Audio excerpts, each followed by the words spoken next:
Boy, a pretty remarkable event. 200 cyclists wrapping up a grueling, exhilarating, and downright inspiring ride along the California coast this week, and they wrapped it up in L.A. Good stuff. Yeah, CBS News correspondent John Blackstone has more on this 480-mile journey that's part of a program to bring healing and hope to injured soldiers. Anybody can ride a bike. You really have to want it. You have to want to get better. You have to want to be a better cyclist. I'm feeling great. I'm ready to keep going further. All right, let's roll!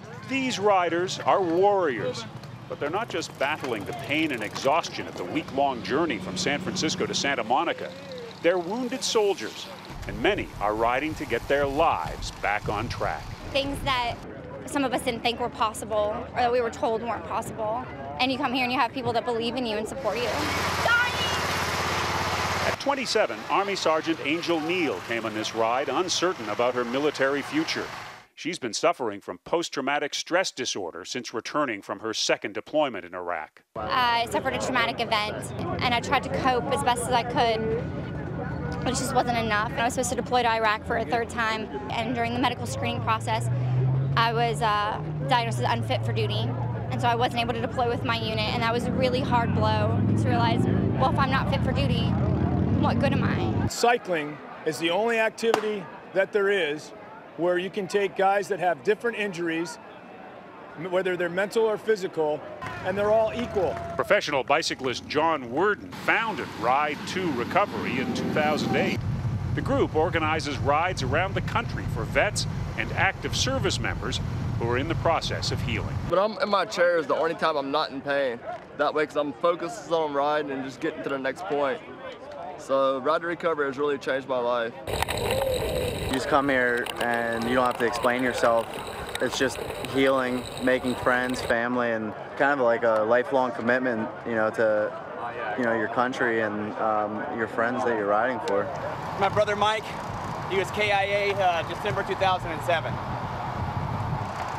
So he's riding with me today. One day is not a life-changing experience. It gets revealed to them over the course of the week. So the person that we started with in San Francisco and the person that we finished with here in Santa Monica is a completely different person. My first day, I was kind of alone. The entire ride was very slow, and I was okay with it. I was fine with it as long as I made it. And that was kind of symmetrical to where I was in my treatment and my civilian life back home. Very alone, just kind of doing my own thing. And now, 7 days later, I pulled in with the pack and I stay with everybody. This is the most strenuous thing I've ever done, physically. If I can do this, I can beat PTSD. And everybody that told me I couldn't, they told me things weren't possible. They're just wrong.